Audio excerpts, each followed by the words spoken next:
También he estado en el Instituto Daniel Alcides Carrión, en el Laboratorio de Epidemiología Molecular, y continúo, ¿no? Ayudando, colaborando en el Laboratorio de Citogenética. Bueno, también actualmente estoy en la docencia, en la Facultad de Medicina, en la Universidad Científica del Sur. Y bueno, el día de hoy con ustedes tengo el agrado de desarrollar la clase ya mencionada. A ver, vamos a empezar. Entiendo que ustedes son de la Escuela de Microbiología y para mí esa escuela es bastante, mejor dicho, esa orientación dentro de la carrera de biología es bastante bonita y especial porque centra, si bien es cierto, su conocimiento en diferentes microorganismos, el enfoque principal es en las bacterias. Y las bacterias, como ya deben de saberlo, y hoy día vamos a profundizar un poco, son un mundo, ¿no? Muchas de las técnicas que se desarrollan en biología molecular básicamente es una extrapolación del conocimiento que se tiene en las bacterias.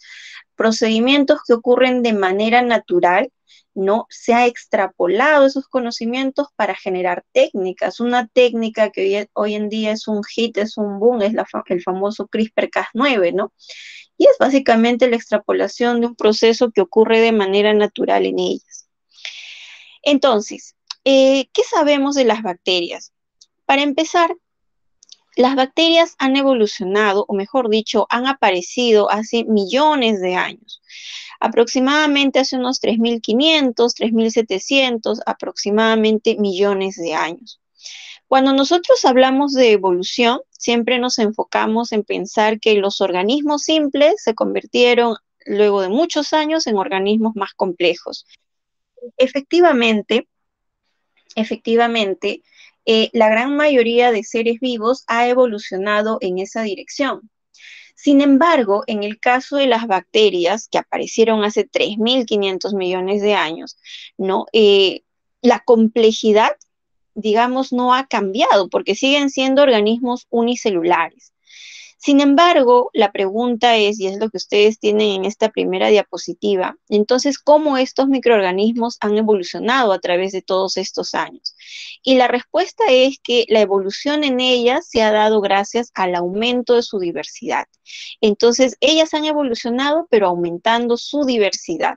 Por eso, al día de hoy, nosotros encontramos bacterias en diversas partes, en lugares imaginados e inimaginados, ¿no? Por ejemplo, en el tracto digestivo vamos a tener bacterias benéficas e incluso bacterias que también pueden generar patologías, como por ejemplo, no sé, Helicobacter pylori, ¿no? Que puede generar lesión a través del tracto digestivo.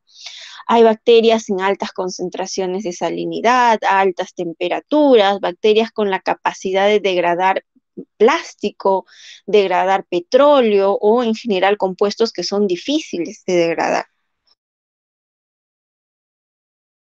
Perdón. Entonces, esa gran diversidad de bacterias va a surgir justamente porque en estos millones de años lo que ha ocurrido es un intercambio de su información genética. Entonces, las bacterias han intercambiado información y se ha generado diversidad. ¿Y por qué enfoco esto? ¿Por qué resalto el punto del intercambio de información genética? Porque el tema del día de hoy es estudiar y profundizar, como decía anteriormente, sobre la genética bacteriana. Para tener entonces claro qué puntos podemos resaltar o qué características podemos resaltar de las bacterias. Para empezar, la diversidad, la asombrosa diversidad que podemos encontrar en ellas. Y eso justamente les permite adaptarse a distintos ambientes.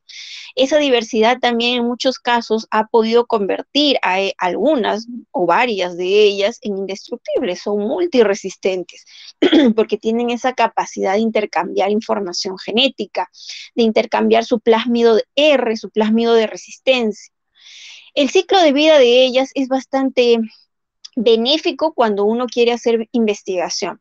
Por ejemplo, ustedes cuando trabajan con Drosophila aproximadamente entienden que el ciclo de vida dura u oscila entre 12, ahora que está haciendo frío, 15 días, qué sé yo. En cambio, en el caso de las bacterias, en un tubo con un medio de cultivo, digamos, mínimo, yo puedo pasar, no sé, 7 horas y ya voy a tener millones de copias de Escherichia coli, por ejemplo, ¿no? Entonces, ese ciclo tan corto es bastante benéfico cuando yo quiero realizar investigación. Estos microorganismos, las bacterias, van a tener formas de intercambio de información genética, van a tener, por ende, mecanismos de recombinación, y eso es lo que justamente vamos a desarrollar el día de hoy. Ahora, si bien es cierto, ellas van a reproducirse parasexualmente, ¿ya? Ellas también pueden reproducirse asexualmente. Y eso también es un punto que tomamos a favor en investigación. ¿Por qué?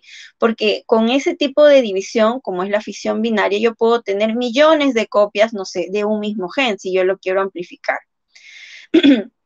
Ahora, el tema de cepas mutantes, ¿no? O cepas silvestres son, digamos, términos que vamos a ir desarrollando para entender un poco de esos mecanismos de recombinación. Muy bien, entonces, ¿por qué estudiamos genética bacteriana? Para empezar, debemos tener claro qué es la genética bacteriana. Cuando yo les pregunto a ustedes, ahora que están llevando el curso de genética general, ¿qué es lo que están haciendo? ¿Por qué están estudiando la genética? ¿Qué es genética general? Y ustedes me dirán, profesora, la genética se encarga de estudiar la forma, los mecanismos en cómo los parentales y los descendientes van a estar transfiriendo esa información. Entonces, la genética bacteriana lo que te va a enseñar es de qué manera, de qué forma estos microorganismos, estas bacterias van a intercambiar información genética. Si yo, por ejemplo, les pregunto, los seres humanos, ¿de qué manera, qué mecanismos utilizan para intercambiar información genética? Ustedes me dirán, profesora, nosotros podemos intercambiar información genética, o más que intercambiar, transferir genes siguiendo patrones mendelianos, o podemos transferir información genética también siguiendo patrones no mendelianos, ¿no? Eso es lo que ustedes estudian en genética. Ahora la pregunta es, ¿cómo las bacterias transfieren sus genes? Ah, bueno, en el caso de las bacterias van a tener mecanismos de recombinación. 3 mecanismos que justamente vamos a desarrollar el día de hoy. ¿Y por qué estudiamos esos mecanismos de transferencia de genes en las bacterias? Bueno, un punto importante es porque el conocer esos mecanismos, por ejemplo, nos permite manipular los genes. Acá tenemos el caso de una bacteria que es el Agrobacterium tumefaciens, y esa bacteria va a tener obviamente su cromosoma bacteriano, pero también va a tener un plásmido. En ese plásmido yo puedo insertar un gen de interés. Digamos, yo quiero generar un tomate, ya que sea resistente, ¿no? O sea, que no se madure tan rápido, digamos.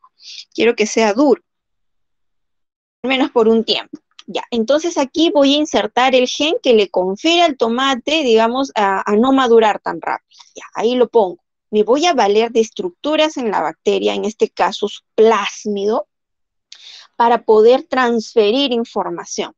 Y luego, esa bacteria que tú sabes tiene un tamaño que va a oscilar entre 0.5 a 10 micras, fácilmente puede infectar a una célula eucariota, digamos, una célula vegetal cuyo tamaño oscila entre 10 a 100 micras. Una vez que se introduce mi bacteria aportando mi gen de interés, entonces, al ingresar, puede recombinar ese gen de interés con la propia información genética de esta célula. Así yo voy a tener una célula transformada, una célula con nueva información genética. Pero, ¿cómo logro hacer este procedimiento? Para eso debo entender qué es un plásmido, qué es un plásmido F, qué es un plásmido R. Y eso es justamente lo que el día de hoy vamos a enfatizar. Otro punto importante por el cual nos lleva a hacer esta clase es que puede servir, por ejemplo, para entender cómo se producen antibióticos, cómo se producen vacunas. De hecho, el día de hoy vamos a resaltar el mecanismo de recombinación llamado transformación, y ustedes van a evidenciar que ese mecanismo nos puede llevar a la generación de vacunas. Eso es lo que se hizo en el 2020, por ejemplo, ¿no? Cuando salió todo este tema de COVID-19. Entonces lo vamos a ver el día de hoy.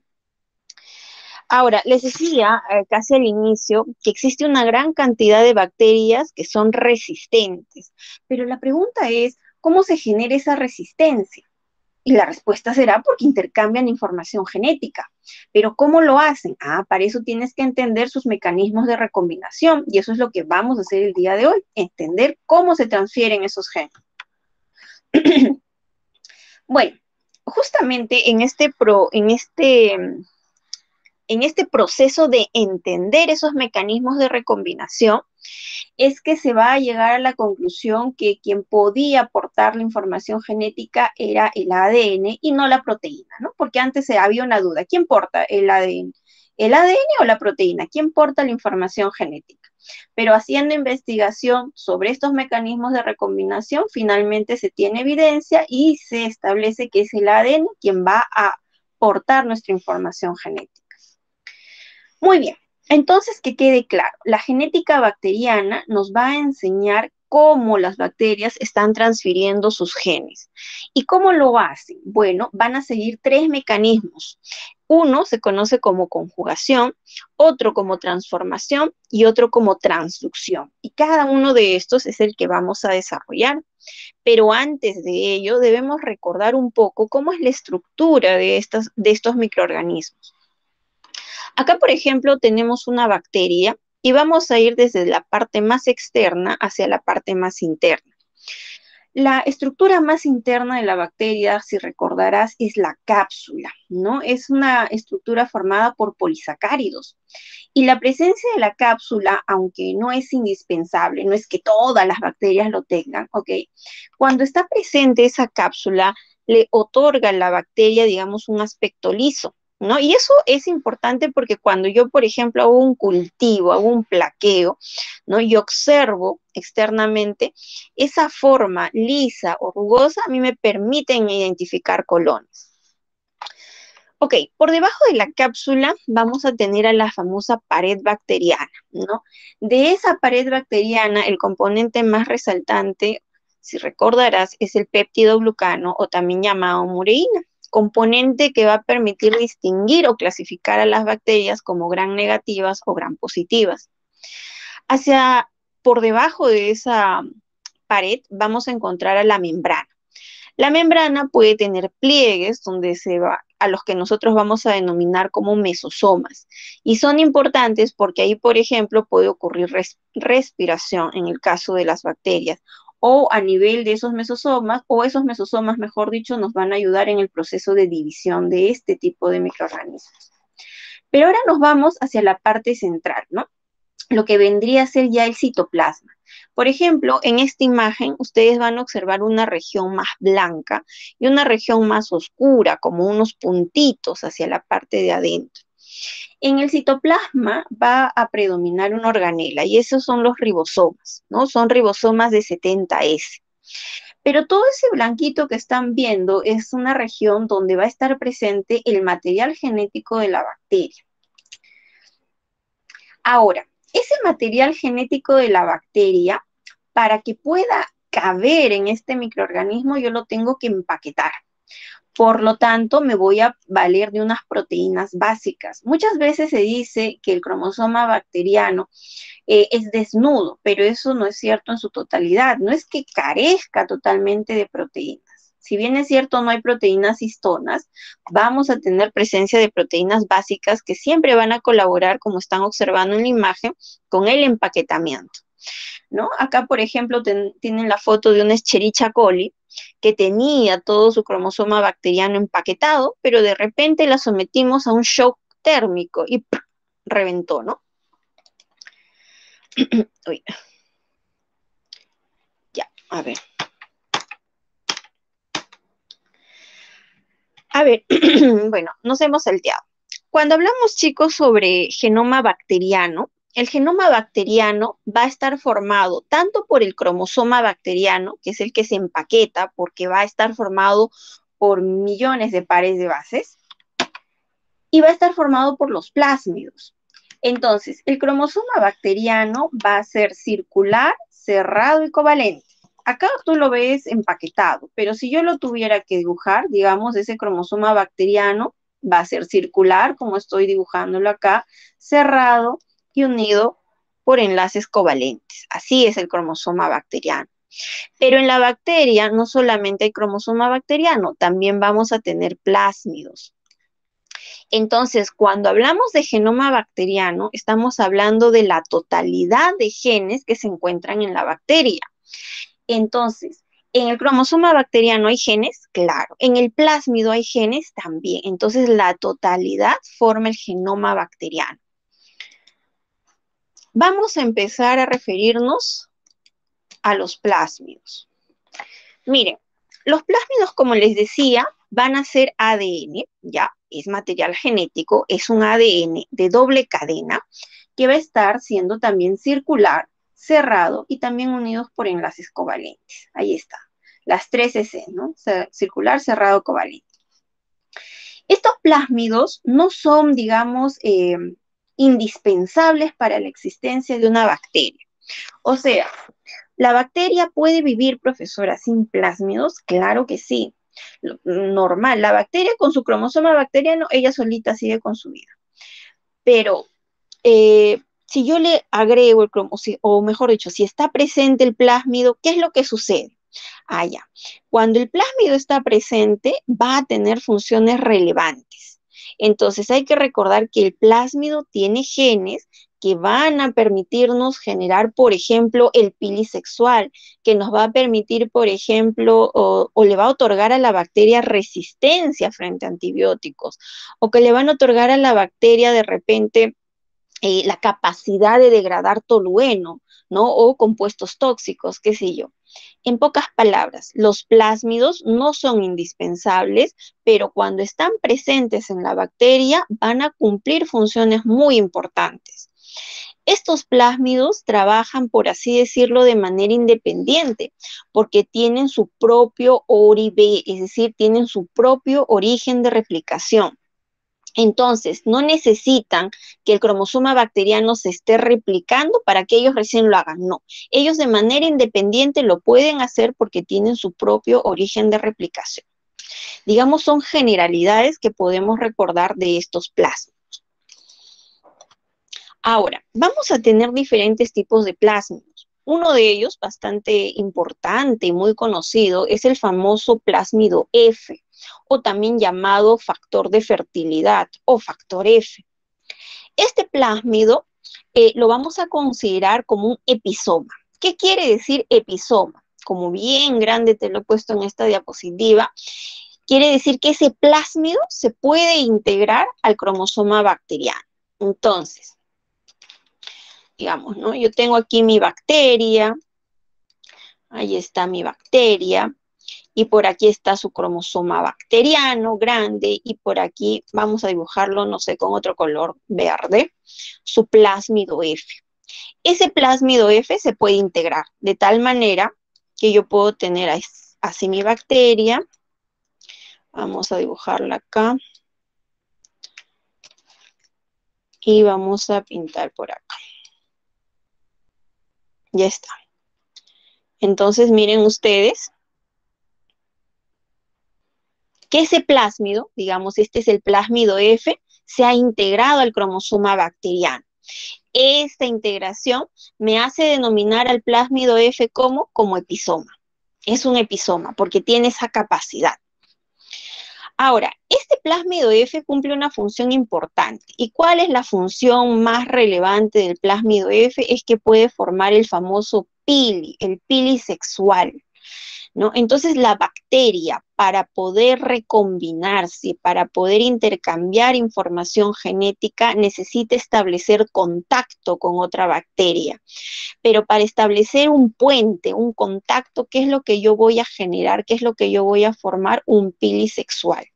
Pero ¿quién permite la formación de este pili sexual? El plásmido F, porque en ese plásmido F hay genes que me van a permitir justamente formar esa estructura.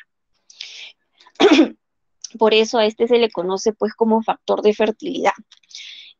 Y como todo plásmido, va a tener también su propio origen de replicación, también su orite, es decir, su origen de transferencia. Ya lo vamos a ver más adelante.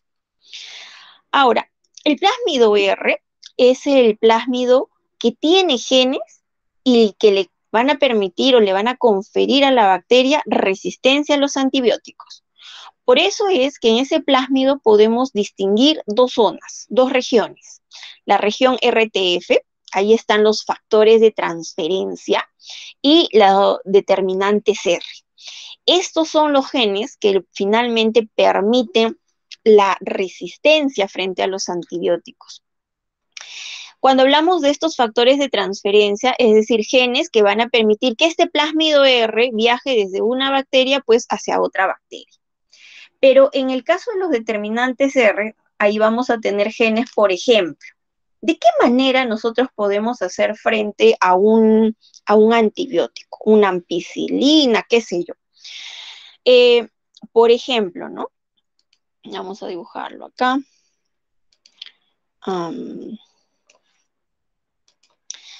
Vamos a exagerar cuando dibujamos la membrana. Perdón, ya. Ahí está, mira. Por ejemplo, todo lo de azul es la membrana, ¿no? O la pared, digamos, de mi bacteria, ¿ya?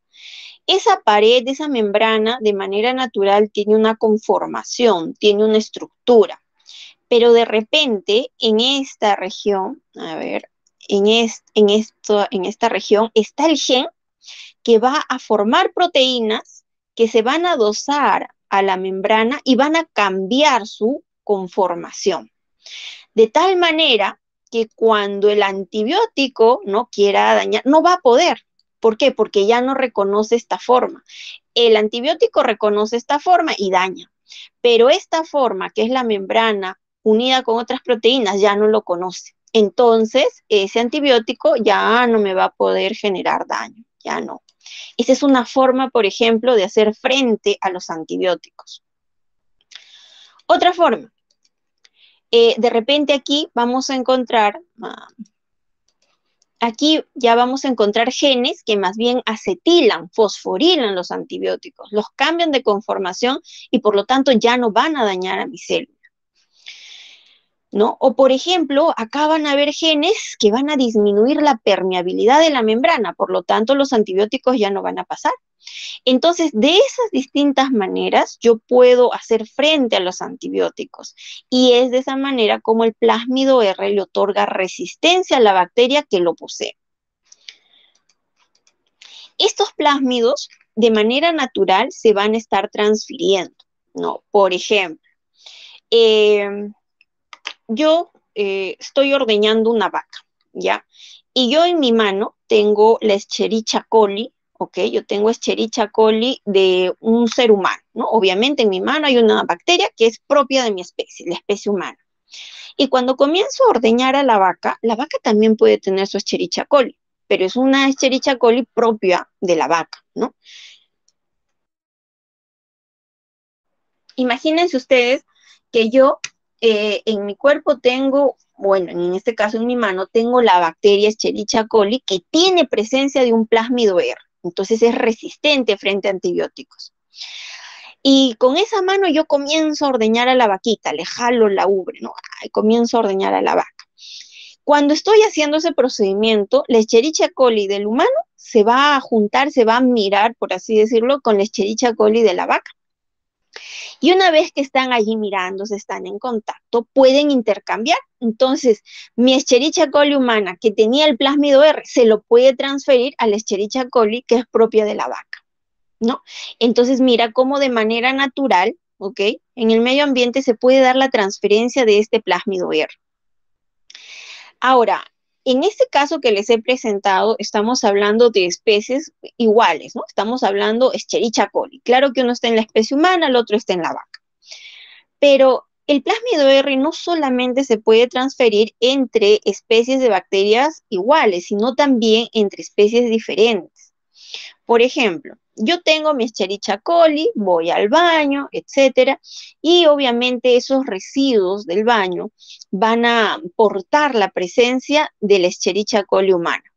Pero esos residuos finalmente llegan al mar, y en el mar ustedes van a encontrar peces, y los peces también tienen sus propias bacterias, que no necesariamente son Escherichia coli, son otro tipo de bacterias.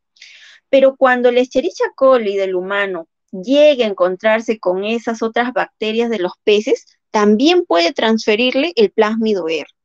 Entonces, el plásmido R se puede transferir entre bacterias que son de la misma especie o que son de especies diferentes, y se puede estar dando de manera natural. Entonces, hay distintos plásmidos. Del primero que hemos hablado y hemos resaltado bastante porque lo vamos a tomar en un mecanismo de recombinación, son los plásmidos F, o también llamados factores de fertilidad, característicos porque en ellos existe información genética para formar el pili sexual. También existen plásmidos de resistencia, o sea, plásmidos donde encuentro genes que le confieren resistencia a la bacteria frente a los antibióticos. También habrán plásmidos donde vamos a tener genes que me van a permitir degradar proteínas, por ejemplo, bacteriocinas, y por lo tanto, este tipo de bacterias con la presencia de esos plásmidos, ¿no?, pueden matar a otras bacterias. O también van a existir bacterias con presencia de plásmidos degradativos. En ese tipo de plásmidos degradativos, más bien van a haber genes que ayudan a degradar compuestos que son difíciles. Les mencionaba, por ejemplo, el tolueno u otro tipo de sustancias tóxicas, no sé, el petróleo, los plásticos, qué sé yo. Entonces, hay una diversidad de plásmidos que podemos encontrar en las bacterias. Para el desarrollo de la clase también debemos recordar ciertos términos, ¿no? El término de protótrofas y ausótrofas. ¿Qué son las bacterias protótrofas? Son bacterias que van a crecer, mira, en medios mínimos. Es decir, ellas no son exquisitas, ¿ya? Un medio mínimo es un medio que está constituido por agua, lógicamente, una fuente de carbono, que puede ser la glucosa, algunas sales. O sea, con esos pocos sustratos, la bacteria puede crecer. A ese tipo de bacteria yo le voy a llamar bacteria silvestre, o más conocida como bacteria protótrofa. Sin embargo, hay otras bacterias que sí son exquisitas, es decir, estas bacterias no pueden crecer en cualquier medio, sino necesariamente van a crecer en medios suplementados, es decir, además de tener sales, fuente de carbono, agua, dependiendo de las necesidades de la bacteria, de repente al medio le debemos agregar una adenina, una biotina, una metionina, o qué sé yo. Son bacterias exquisitas, ¿ya? No pueden crecer en cualquier medio. Entonces, a ese tipo de bacterias les voy a llamar ausótrofas. Entonces, tenemos dos tipos de bacterias, las protótrofas o silvestres y las ausótrofas. Ya. También lo que debemos recordar un poquito acá es la simbología. Por ejemplo, yo voy a utilizar el símbolo bio menos, ¿ya? Cuando esa bacteria va a requerir a la biotina. ¿Por qué? Porque ella por sí sola no puede formar biotina, ¿no? Si la bacteria por sí sola no puede formar arginina, le voy a poner ARG menos. Y si sí pudiera, entonces sería ARG más. Lo mismo con la metionina. En el caso de la lactosa, de la galactosa, es que no puede degradar. Si la bacteria, por ejemplo, no puede degradar lactosa, entonces le pones lac menos. No puede degradar galactosa, le pones gal menos. Y si es que sí pudiera degradar lactosa, le pondrías lac más. Si sí pudiera degradar galactosa, le pondrías acá gal más. Ya, y acá también tenemos que hacer una corrección.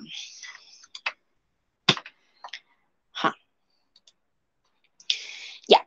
Ahora, si mi bacteria, por ejemplo, es resistente a un determinado antibiótico, en este caso el streptomicina, ¿cuál va a ser la denotación para su fenotipo? Le voy a poner STR más, porque va a ser resistente a ese antibiótico. Si acá hubiera sido STR menos, quiere decir que más bien es sensible al antibiótico streptomicina. Ya, entonces son, digamos, simbologías en función al fenotipo de esas bacterias. Ya. Ahora, entonces, ¿cuáles eran los mecanismos que ocurren en las bacterias y por los cuales ellas están intercambiando información genética? Está el mecanismo de conjugación, transducción y transformación. En el caso de la conjunción, tú vas a tener dos células, la célula dadora y la célula receptora. Un requisito importante aquí es la presencia del contacto, ¿no? Entonces, para que exista contacto, esta bacteria va a formar un pili sexual. Ahí está formando el pili sexual. Y a través de ese puente que se ha formado, se está pasando la información genética que una vez llegada a la bacteria receptora, se va a recombinar con el cromosoma bacteriano de esa bacteria receptora y vas a tener, por ejemplo, un cromosoma recombinante y por ende una bacteria recombinante.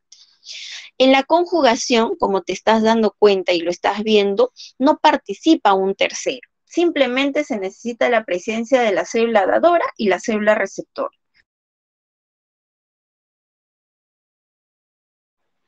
En el caso del mecanismo de transformación, es un mecanismo entre los tres, digamos, el más sencillo, ¿ya? En este caso, la célula, la bacteria, para ser específicos, tiene la capacidad de introducir un material genético externo que puede estar en el medio. Y una vez adentro, ese material externo se puede recombinar con el cromosoma de esta bacteria. Y de igual manera voy a obtener cromosoma y bacteria recombinante con este mecanismo de transformación. Si te das cuenta, en la conjugación tú tenías una célula dadora y una célula receptora. Cuando termina el mecanismo de conjugación, vas a generar una bacteria recombinante, es decir, una bacteria con nueva información genética. Con el caso de transformación sucede lo mismo. Acá tenemos una bacteria A, pero que ha introducido nueva información genética. Cuando culmina este mecanismo de transformación, entonces vas a tener una bacteria también con nueva información genética.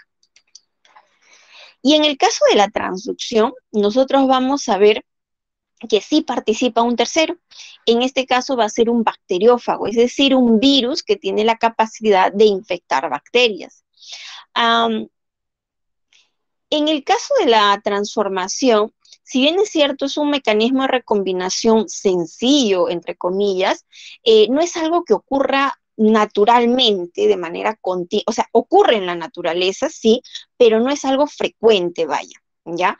Entonces, ¿qué se ha ideado? Se han ideado técnicas en el laboratorio para que ocurra este mecanismo de transformación, para inducir ese mecanismo de transformación. Ahora, en el caso de la transducción, si bien es cierto, acá también se intercambia información genética, un requisito, o más que requisito, digamos, algo que se observa, es que estas bacterias van a tener que ser, digamos, de especies iguales, o en todo caso de especies semejantes, aproximadas, por así decirlo, ¿ya? En cambio, la conjugación sí podemos intercambiar entre bacterias diferentes, de cepas diferentes, de especies diferentes. Muy bien, entonces de manera, digamos, bastante general te he mencionado cómo es la conjugación, cómo es la transformación y cómo es la transducción. Ahora vamos a desarrollarlo punto por punto. Vamos a empezar con el mecanismo de conjugación. Este mecanismo digamos, va a ser descubierto, por así decirlo, por Lederberg y Tatum, ¿ya? Ellos van a trabajar con dos cepas, mira, con la cepa I10 y con la cepa I24. En el caso de la cepa I10 y la cepa I24 eran bacterias ausótrofas. ¿Por qué? Porque estas bacterias por sí solas no podían crecer en medios mínimos. Entonces, esta bacteria I10, por ejemplo, a ver, ¿ya? Esta bacteria, por ejemplo, no podía codificar para la treonina, la leucina, la tiamina. En cambio, la bacteria I24 no podía codificar para la biotina, la fenilalanina y la cisteína. De tal manera que si yo coloco esta bacteria I10 en un medio mínimo, no va a crecer, ¿ya? No va a crecer, es exquisita, es ausótrofa. Algo similar pasa con la bacteria I24. Como no puede codificar por sí sola biotina, fenilalanina y cisteína, entonces cuando tú la colocas en un medio mínimo, tampoco va a crecer por sí sola. Ya. Entonces ellos estaban observando a estas dos bacterias I10 y I24. ¿Cuál fue lo novedoso? Lo novedoso es que las mezclaron. Tanto a la I10 como a la I24 las mezclaron. Y cuando plaquearon esa mezcla, plaquear es vertir justamente, ¿no?, ese medio de cultivo esas bacterias en un medio de cultivo mínimo, ¿no? En este caso, si es un medio de cultivo mínimo, ya, las únicas bacterias que pueden crecer son bacterias silvestres, es decir, bacterias que pueden codificar todo: treonina, leucina, tiamina, biotina, fenilalanina, cisteína. La pregunta es, ¿cómo se habían creado estas bacterias protótrofas? Si al inicio, mira, la I10 es una ausótrofa por sí sola, la I24 es una ausótrofa por sí sola, pero cuando tú las mezclas, ¿qué terminas generando? Bacterias silvestres. ¿Por qué? Porque miras que en medios mínimos comienzan a crecer. Y la pregunta es, ¿cómo se había generado estas bacterias silvestres, estas bacterias protótrofas? Entonces, ellos dijeron, ah, ya, entonces aquí está sucediendo algo que permite que estas bacterias intercambien su información. Colaborando con este conocimiento de la conjugación, va a aparecer Bernard Davis y él va a hacer lo siguiente. Va a utilizar un tubo, como observan en la imagen, que tiene forma de U y, digamos, tiene dos lados, ¿no? En un lado, digamos, va a colocar a la bacteria I24 y en el otro lado va a colocar a la bacteria I10, ¿ya? Y en medio va a colocar un filtro, el que ven aquí. Este filtro tenía poros que permitían pasar el líquido, el agua, pero esos poros no permitían que las bacterias pasaran, ¿no? ¿Por qué? Porque el tamaño no era adecuado. Entonces podía pasar agua, pero no las bacterias. Cuando se da una presión, entonces se genera un movimiento del agua, pero que va a hacer eso, que va a hacer que fluya el agua, más no las bacterias. De tal manera que las bacterias, digamos, I24 que estaban en este lado, se quedan en ese lado. Y las bacterias I10 de igual manera se quedan en el otro lado. Es decir, no se establece contacto. Por lo tanto, cuando yo vertía esta bacteria, seguía siendo ausótrofa. Cuando yo vertía esta bacteria, seguía siendo ausótrofa. Entonces, aquí nace ese requisito que les mencioné, que para que exista conjugación es indispensable el contacto entre las bacterias. Si no hay contacto, no se puede dar el mecanismo de recombinación llamado conjugación. Entonces, profesora, en el mecanismo de conjugación, ¿qué bacterias van a participar? Va a participar la bacteria F positiva. ¿Qué quiere decir F positiva? Es una bacteria que, además de tener su cromosoma bacteriano, ya vamos a dibujarlo aquí con otro color, va a tener el plásmido F. ¿Y quién es la bacteria F negativa? Esta bacteria F negativa, es una bacteria que tiene su cromosoma bacteriano, pero que no carece del plásmido F. Entonces, como esta bacteria F positiva sí tiene ahí, mira, ese verdecito haría referencia al plásmido F, ya como esa sí tiene al plásmido F, entonces sí se va a poder formar el famoso pili sexual. Y se va a establecer contacto entre esta bacteria F positiva y esta F negativa. Y justamente por ese pili sexual va a viajar ese plásmido y va a poder llegar a esta bacteria F negativa. Si llega a esa bacteria F negativa el plásmido, entonces ahora esta F negativa se va a convertir en una bacteria F positiva. Acá vamos a tener en cuenta lo siguiente. El intercambio de información genética es en una sola dirección. Quiere decir que va de la bacteria F positiva a la bacteria F negativa. No puede darse el caso de que esta bacteria F negativa, su cromosoma bacteriano lo dé a la bacteria F positiva. Eso no puede darse. No, la dirección es una sola. Es desde la bacteria F positiva hacia la bacteria F negativa.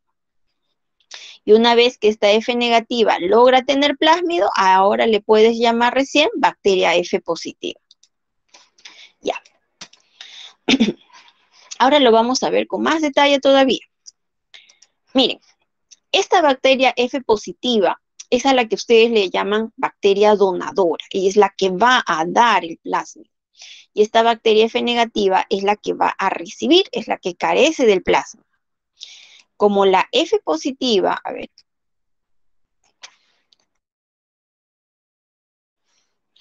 Ya. Como esta bacteria F positiva tiene al plásmido F, ahí está, mira su plásmido F, su factor F, entonces, ¿qué se va a dar? Se va a formar el puente, ahí está, el contacto. Y por ese puente, ¿quién va a viajar? Justamente va a viajar la información que está en el plásmido. Ahí está, mira, viaja, viaja, viaja.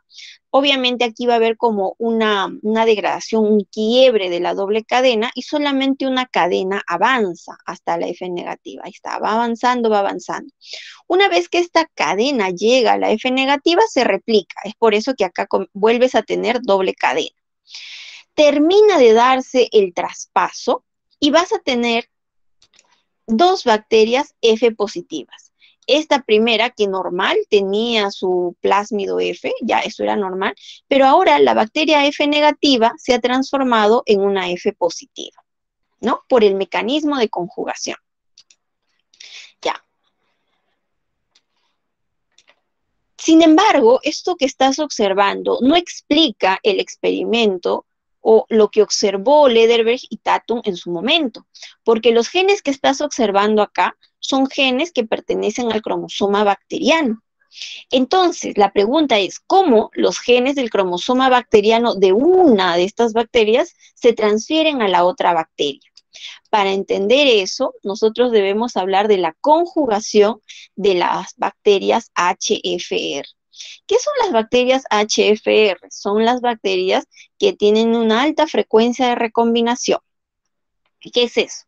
Mira, aquí está, por ejemplo, la célula F positiva, es decir, la que tiene su propio cromosoma bacteriano y tiene su propio plásmido F, ya. Por eso le llamas F+, F positiva, bacteria F positiva.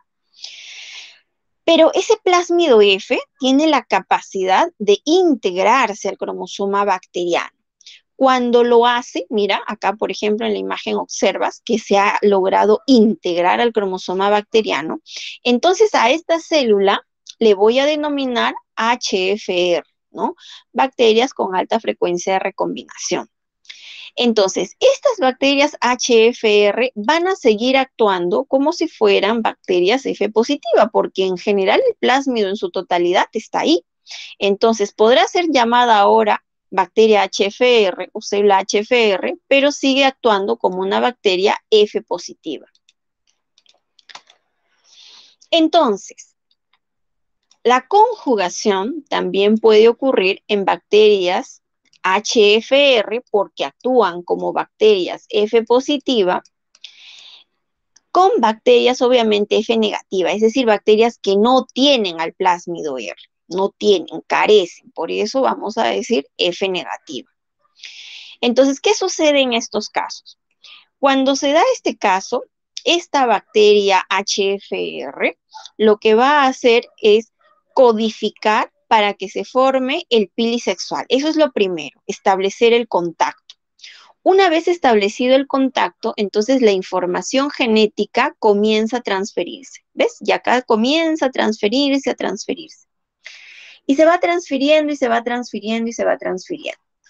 Una vez que llega a la bacteria F negativa, esa información genética que está llegando se replica. Por eso es que esta única cadena, una vez que está acá, ya se replica y vamos a observar la doble cadena, que es lo normal.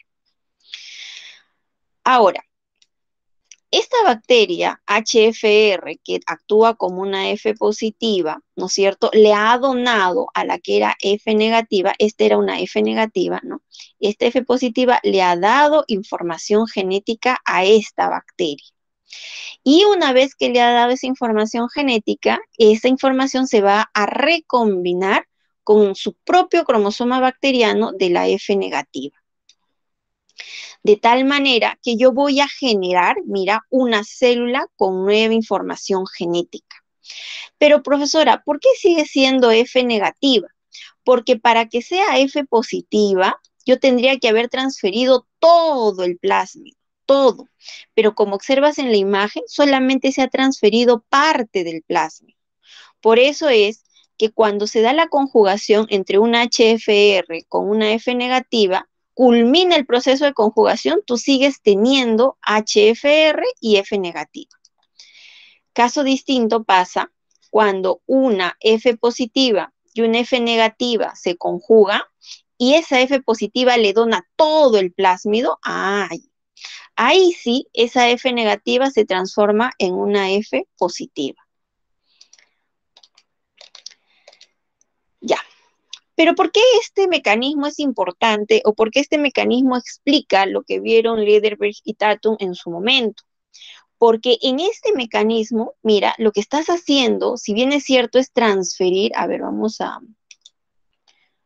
aquí está, ya, vamos a ponerlo de rojito. Entonces, mira, esta parte de rojito es parte del plásmido, pero todo lo que viene después, todo es el cromosoma bacteriano, vamos a llamarla a esta célula A y a esta le vamos a llamar célula B. Entonces, todo este cromosoma bacteriano es de la célula A. Ya, y más bien acá verde mejor, vamos a ponerle célula B. Ya, entonces acá tenemos a la célula B. Entonces, todo este azulito, todo este A, es genes que le pertenecen a la célula a la que tú le llamas HFR. Ya, entonces mira, los genes de la célula A, que son genes de su cromosoma bacteriano, están llegando a una célula F negativa, a una célula B, a una segunda célula. Y esos genes del cromosoma bacteriano son finalmente los que se van a recombinar con el cromosoma bacteriano que es propio de esta F negativa, ¿no? Porque todo esto es el cromosoma bacteriano de esta segunda célula, de la célula B, la que carece de plásmido F y por eso también le puedes llamar célula F negativa. Entonces, este mecanismo de la conjugación entre la HFR y F negativa está explicando cómo o de qué manera estas ausótrofas habrían intercambiado información genética. Porque todos estos genes que estás viendo aquí son propios del cromosoma bacteriano, no del plásmido. Muy bien. Ahora, la conjugación también se puede dar entre bacterias F'. ¿Qué es eso? Ya. Entonces, vamos a ver.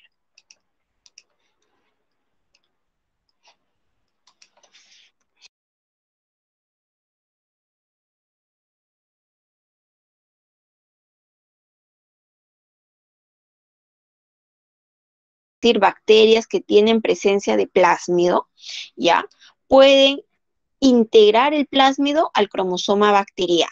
Y si hacen eso, entonces a esta F positiva le llamo HFR, ¿no? Y sigue actuando como una F positiva porque tiene el plásmido en su totalidad. Ya. ¿Qué pasa? Las bacterias F positivas se pueden transformar en HFR. Pero estas HFR pueden volver a ser así, F positivas, es decir, tener separado el cromosoma bacteriano del plásmido. No puede volver a pasar eso. Pero ¿qué pasa? Si existe, por así decirlo, un error, cuando esta HFR quiere regresar a ser solamente F positiva, es decir, a tener separado su cromosoma de su plásmido, puede haber algún error. Y cuando se da ese error, entonces yo puedo llevarme parte, un gen, una región del cromosoma bacteriano. De tal manera que, ¿cómo sería la nueva célula? La nueva célula sería la que tiene el cromosoma bacteriano y tiene el plásmido que ha arrancado, mira, parte del gen que era propio del cromosoma bacteriano.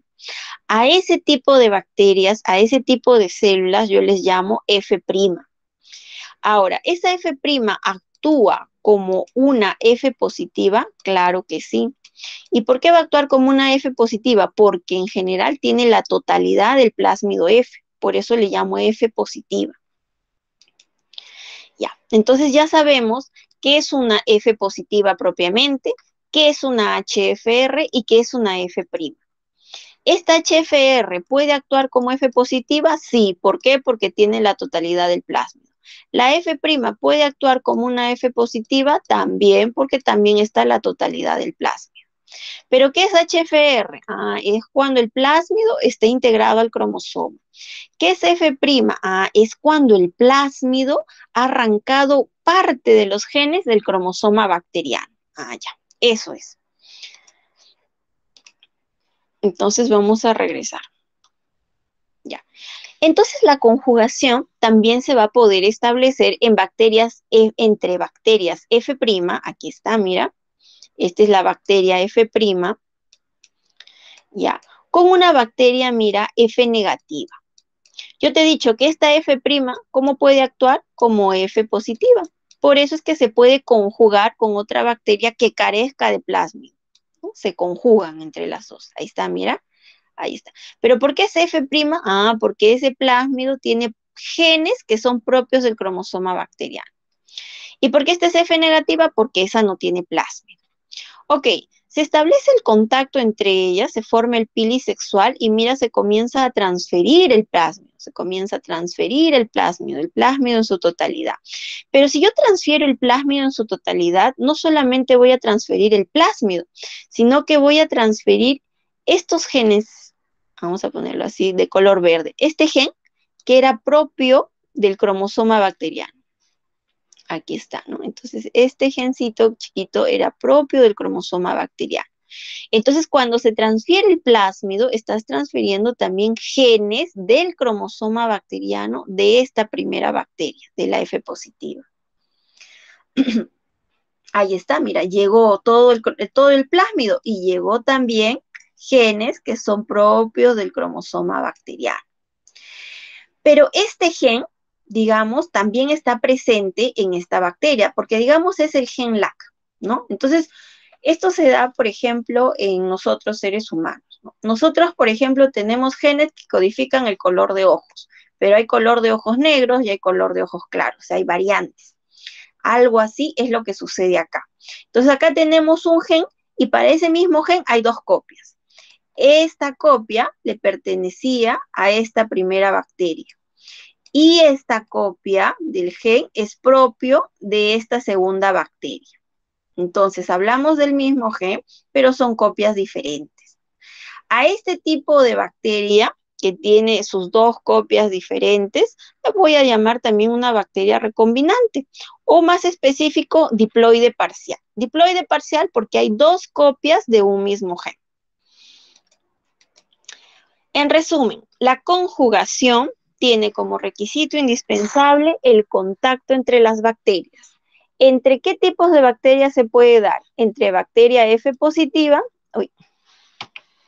se puede dar entre bacteria F positiva con una F negativa. Ya, esa es una forma de conjugación. Otra conjugación que se pueda dar entre una bacteria HFR, ahí está, la bacteria HFR y una F negativa. ¿Por qué? Porque esta HFR sigue trabajando como F positiva.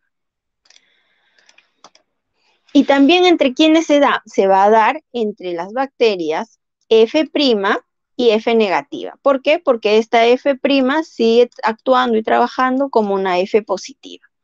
Ya está. Entonces la conjugación se puede establecer entre estos tipos de bacterias. Muy bien.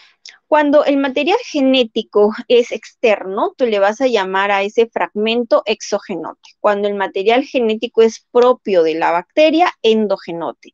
Y si hay una combinación entre esos materiales genéticos externo y propio, a esa secuencia, ese segmento, le voy a llamar merocigote.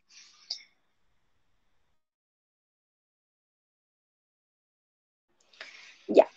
Miren, la cartografía hace referencia a al mapeo, ¿no? Cuando hablamos de cartografía significa mapear, ¿ya? ¿Qué voy a mapear? Yo voy a mapear la posición de los genes, o sea, yo quiero saber cómo están ordenados los genes. ¿Qué viene primero? ¿El gen A, el gen B, el gen... ¿Cómo es el orden? Entonces, para yo conocer, para yo mapear la posición de esos genes, puedo valerme del mecanismo de conjugación, pero es una conjugación que voy a interrumpir en determinados tiempos. Por ejemplo, acá tú tienes una bacteria HFR que está conjugándose con una F negativa.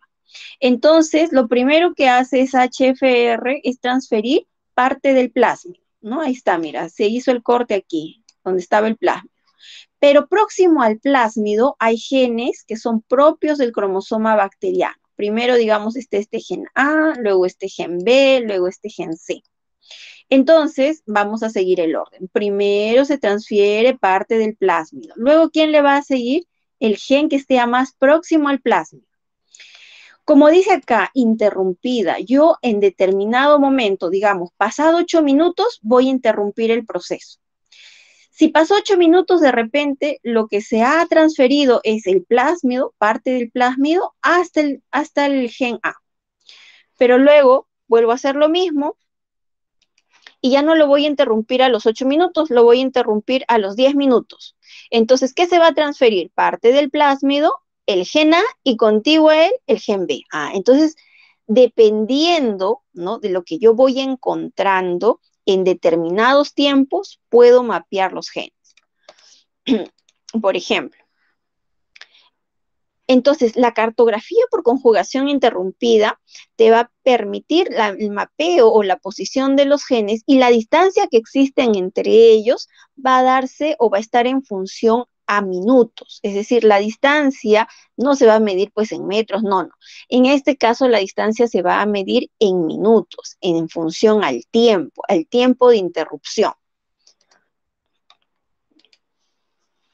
Ya, ese es un mecanismo. Otro mecanismo importante es la transformación. En este caso vamos a tener a Griffith, ¿no? ¿Cómo inicia el conocimiento de la transformación? Griffith era un médico, ¿ya? Y él estaba trabajando con Streptococcus pneumoniae. Entonces, él estaba trabajando con dos cepas. Digamos, estaba trabajando, vamos a pintarlo del mismo color para no confundirnos, ya, estaba trabajando con esta cepa que es la cepa 3S, que como bien te lo dice acá, era una cepa virulenta, es decir, una cepa que si tú le inyectabas, le inoculabas en un ser vivo, ese se moría. Es una cepa virulenta. En cambio, tenía otra cepa que también era de Streptococcus pneumoniae, pero a esa le va a llamar cepa 2R. Ahí está, cepa 2R. Esa cepa es una cepa no virulenta, de tal manera que si la inoculaba en un ser vivo, pues obviamente ese ser vivo, en este caso el ratón, vivía, pues porque era una cepa no virulenta. Ya. Hasta ahí, digamos, era algo pues usual, algo que se esperaba. ¿Dónde vino lo novedoso, lo que llamó la atención? Él hizo lo siguiente, ¿no? Esta cepa virulenta, ya, la mata, la hace morir. ¿Cómo? Le eleva la temperatura. Entonces a estas cepas virulentas las somete a altas temperaturas para matarlas. Una vez que esas bacterias están muertas, al yo inocularlas en el ratoncito, lógicamente el ratón va a vivir porque las bacterias virulentas se han muerto. Entonces el ratón vive. ¿Qué sucedió? Esas cepas virulentas pero muertas, ahí está, mira, todo lo que miras aquí de rojito, cepas virulentas pero muertas, las mezcló con estas cepas que eran no virulentas, las mezcló. Y cuando inoculó esa mezcla en un ser vivo, en este caso un ratón, ¿qué pasó con el ratón? Se murió. ¿Y eso por qué? La pregunta fue, ¿cómo se ha muerto si ahí tenemos cepas que son no virulentas y que son cepas virulentas también, pero están muertas? Entonces, ¿qué ha pasado con el ratón?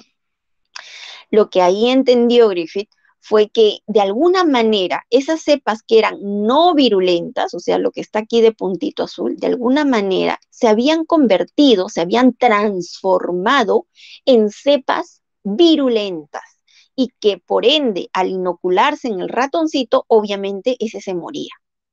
Así es como comienza ese conocimiento del mecanismo de transformación.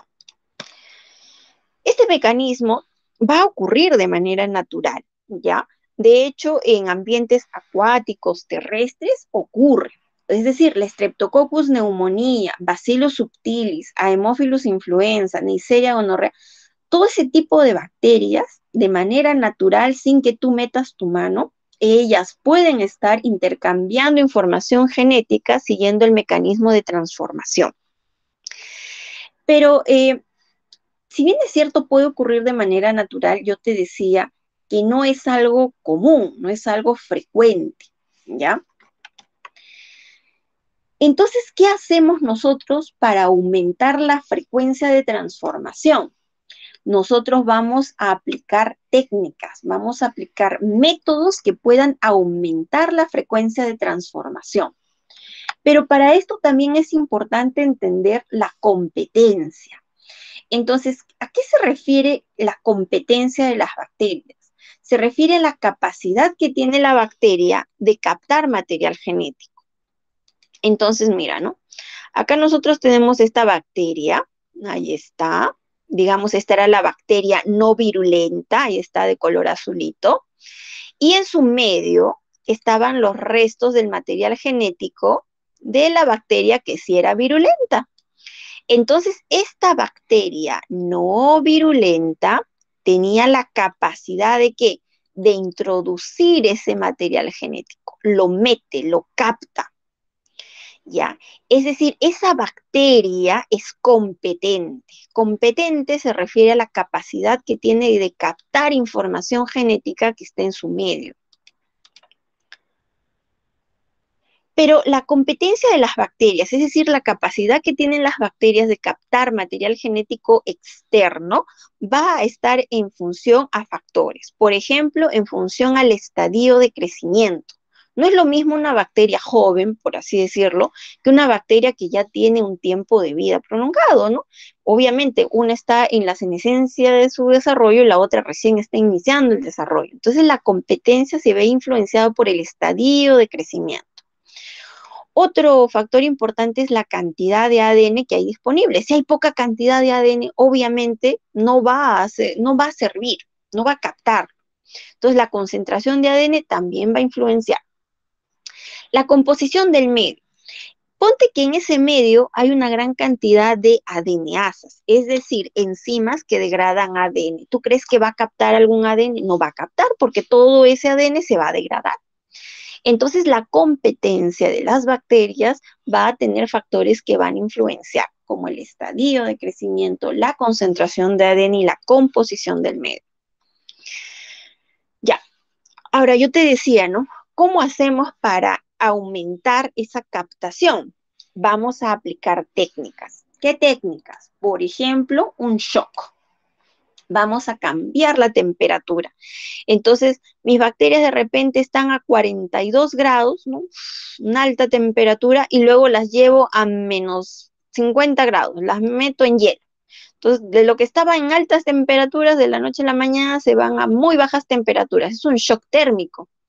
Ese shock térmico, ¿qué es lo que va a hacer? Va a estimular o va a inducir a que la membrana de repente sea más permeable y por lo tanto pueda captar más ADN que esté en el medio externo. Esa es una forma. Otra forma es utilizando electroporación, es decir, impulsos eléctricos que de repente van a perforar a la membrana y por lo tanto va a ser más fácil la introducción del material genético externo. O de repente voy a utilizar dicationes, ¿no? Dicationes. Y también van a ayudar a aumentar la permeabilidad de la membrana. Entonces, ya sea por electroporación, utilizando sales, ya sea con shock térmico, yo puedo aumentar de esa manera la frecuencia de transformación. Ya, pero ¿cómo es, profesora, entonces la transformación? Te lo vuelvo a repetir. Acá tú tienes una bacteria. Esta es tu bacteria que tiene su propio cromosoma bacteriano. Ahí está su cromosoma bacteriano. Y esa bacteria ha sido colocada en un medio donde hay fragmentos de ADN. Ahí está, fragmentos, ¿no? Fragmentos que pueden pertenecer a otra bacteria o a otras formas de vida. ¿Y luego qué pasa con ese ADN? Tú sabes que el ADN vendría a ser de doble cadena.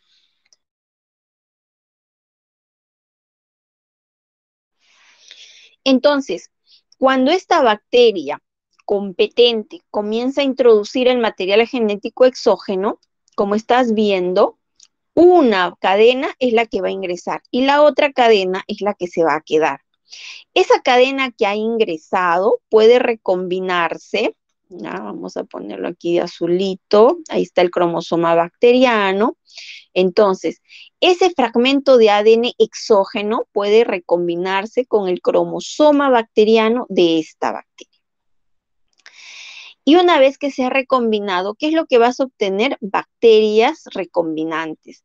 En este caso, como ha sido obtenida por el mecanismo de transformación, le puedes llamar bacterias transformadas. Acá tienes una bacteria con nueva información genética, con genes que eran propias de ella, porque está ahí su cromosoma bacteriano, pero también genes que son del medio externo. Este mecanismo, que es el más sencillo, ya, justamente por ser también el más sencillo, se ha utilizado mucho, por ejemplo, para crear vacunas. Entonces acá tenemos uno de estos artículos. Mira,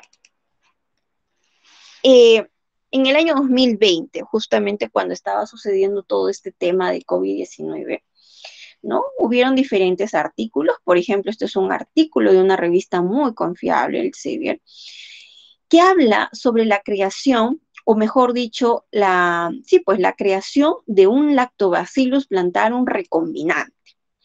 Pero esta bacteria recombinante, ¿cómo la han producido? Justamente utilizando el mecanismo de transformación. ¿Y qué han hecho? ¿Qué han logrado en esta bacteria? Han logrado, por ejemplo, expresar una proteína que no es propia de ella, sino es propia de un virus. Entonces, ¿no? En este caso, la proteína Spike es propia del SARS-CoV-2. Mira, esta es la bacteria, la Lactobacillus plantarum.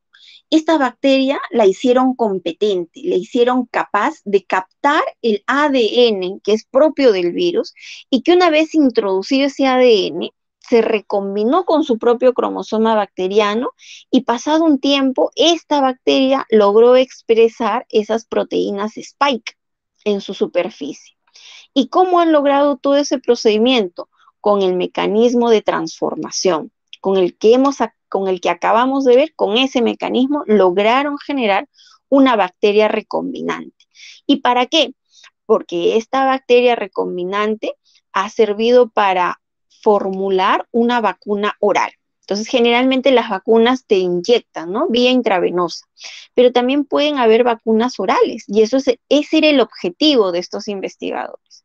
Entonces, mira cómo este conocimiento del mecanismo de transformación puede llevar a una cuestión práctica, a una cuestión de, digamos, tiene un beneficio, vaya. Estás creando, en este caso, o generando una vacuna y valiéndote de una técnica, de un método que es la transformación, ¿no? Que es un mecanismo que ocurre de manera natural en las bacterias. Y eso es bonito, ¿no? Encontrar fines prácticos al conocimiento teórico que ustedes puedan recibir. Ya, vamos a saltearnos esto y vamos a pasar al último mecanismo, que es el mecanismo de transducción.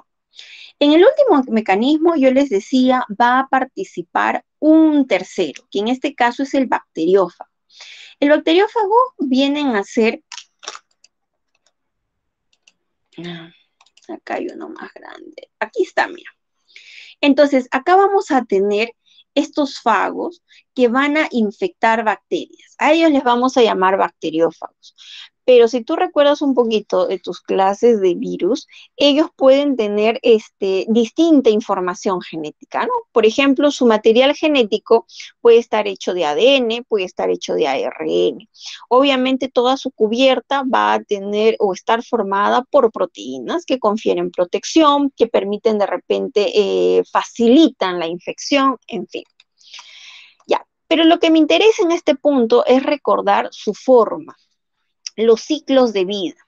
Entonces, vamos a tener dos ciclos, ¿no? Entonces, estos bacteriófagos van a poseer dos ciclos de vida, el ciclo lítico y el ciclo lisogénico.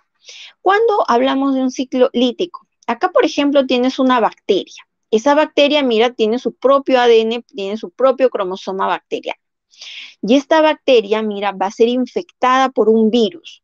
Este virus también tiene su propio material genético, también tiene su propio ADN. Cuando este virus infecta la bacteria, va a introducir el material genético.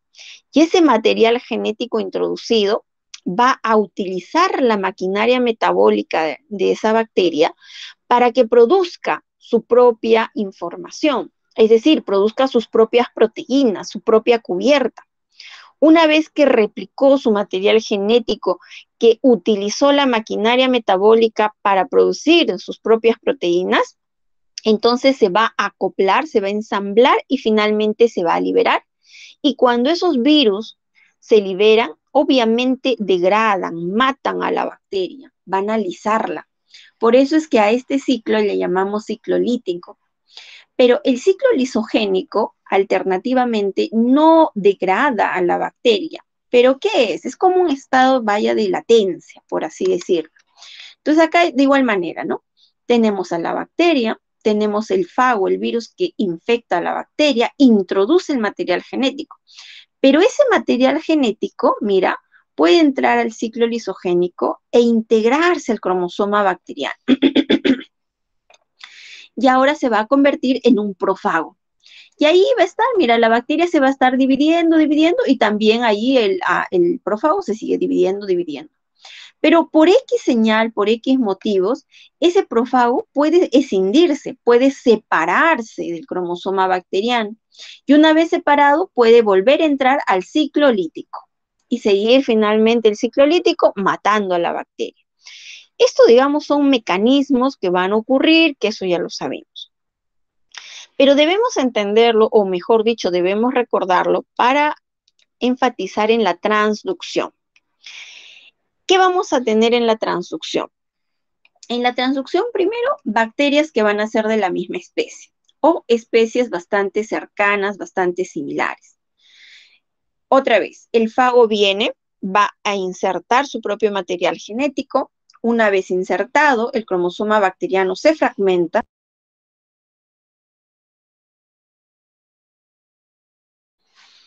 ¿Ya? Y una vez fragmentado, ese material genético del virus aprovecha la maquinaria metabólica para producir, mira, sus propias proteínas. Cuando logra producir sus propias proteínas, se forma la cubierta del fago, ¿no? Vas a tener varias copias, entonces varias cubiertas. Pero en esas cubiertas no solamente se va a albergar el material genético que era propio del virus.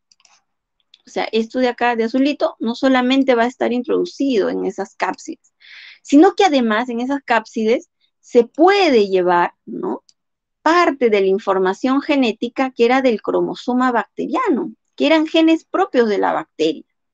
Entonces, cuando se da el ciclo lítico y se liberan estos fagos, tú vas a tener algunos que tienen su propia información genética que les pertenecía a ellos, ya no hay problema. Lo de azulito, aquí está, esto era información genética propia del virus, pero también hay otros fagos que están llevando consigo información genética que es propio de la bacteria, digamos de la bacteria A, de la bacteria dadora. Y digamos que ese fago que está llevando información genética que era de la bacteria dadora, de la bacteria A, va a llegar a una bacteria B. Ahí está, esta es una bacteria B. Esta bacteria B tiene su propia información genética, su propio cromosoma. Entonces, cuando el fago llega, inserta la información genética de la bacteria A, de la bacteria dadora. Y una vez adentro, mira, intercambia información genética con el cromosoma propio de esa bacteria receptora, de esa bacteria B. De tal manera que al final tú vas a tener una nueva bacteria. Vas a tener una bacteria recombinante. ¿Por qué? Porque tiene nueva información genética. Pero específicamente le vas a llamar transductante, porque la nueva información genética la ha adquirido justamente por el proceso de transducción. Ahora, la transducción puede ser especializada o también la transducción puede ser generalizada. Generalizada es esto que acabamos de ver. ¿Por qué? Porque acá, digamos, no hay una especificidad. Yo no estoy diciendo que el gen tal va a transferirse, ¿no? Desde la bacteria dadora hacia la bacteria. Yo no estoy especificando qué genes se van a transferir. ¿Ya? Entonces, como ahí no hay especificación, a este tipo de transducción le llamas transducción generalizada. Sin embargo, en la transducción especializada se van a transferir los genes que van a estar contiguos al profago, ¿no? Entonces, para entender la transducción especializada, debemos recordar el ciclo lisogénico. En el ciclo lisogénico, recuerdas que este ADN que era propio del virus se unía al cromosoma, ¿no? Y ahí estaba un tiempo, pero bajo determinada señal se podía volver a separar. Pero ¿qué pasa? Que cuando se separa, se arranca parte de los genes de este cromosoma. Ah, ya, entonces ahí ya vendría a ser especializada, porque lo que se va a transferir es un gen específico, es el gen que está más próximo al profago que se ha separado. Por eso es que ese tipo de transducción se le llama transducción especializada. Finalmente, como ejercicio de laboratorio, miren ustedes, digamos, si nosotros tuviéramos una práctica, ¿no es cierto? Una sesión de práctica en vivo, ¿ya?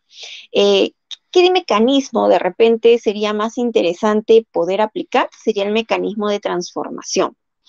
Si ustedes me han entendido, en el mecanismo de transformación lo que yo hago es transferir el material genético exógeno, mejor dicho, es captado por una bacteria. Pero ese material genético exógeno en la naturaleza lo observas de manera lineal. Lo observas así, mira. ¿Dónde está? Ya, así. O sea, de manera natural, ese material genético es así, es lineal, ¿no? El material genético exógeno que yo puedo captar está fuera de la célula de manera lineal.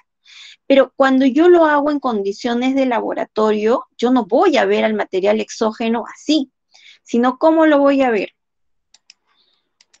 De esta manera. ¿Por qué? Porque lo voy a insertar a un vector. Este es un vector plasmídico. Entonces, el gen de interés, el material genético externo, ya que yo voy a introducir, lo voy a introducir valiéndome de un vector plasmídico. Esto es en condiciones de laboratorio. Eso es lo que, digamos, en este video se está mostrando, ¿no? En este tubito de Eppendorf vamos a tener el gen de interés unido al vector plasmídico. Y ese gen de interés lo voy a juntar con una célula competente. La Escherichia coli, jóvenes, de manera natural no es competente, ¿ya? Pero yo en condiciones de laboratorio puedo volverla competente, es decir, puedo volverla capaz de captar material exógeno que está en su medio. Entonces junto ese ADN exógeno con ese Escherichia coli. Ahora, ¿pero qué es lo que voy a hacer para volver competente a la Escherichia coli? Bueno, lo que les comentaba, ¿no? Yo puedo aplicar técnicas, por ejemplo, de cationes divalentes, ¿no? Aumento los cationes divalentes y entonces mi gen de interés, el material genético exógeno que estaba afuera, ahora va a comenzar a introducirse fácilmente. Eso es una forma de volver competente a la célula. Otra forma de repente es emitiendo descargas eléctricas, ¿no? Genero poros y eso también va a permitir introducir el material genético exógeno en el interior de este Escherichia coli.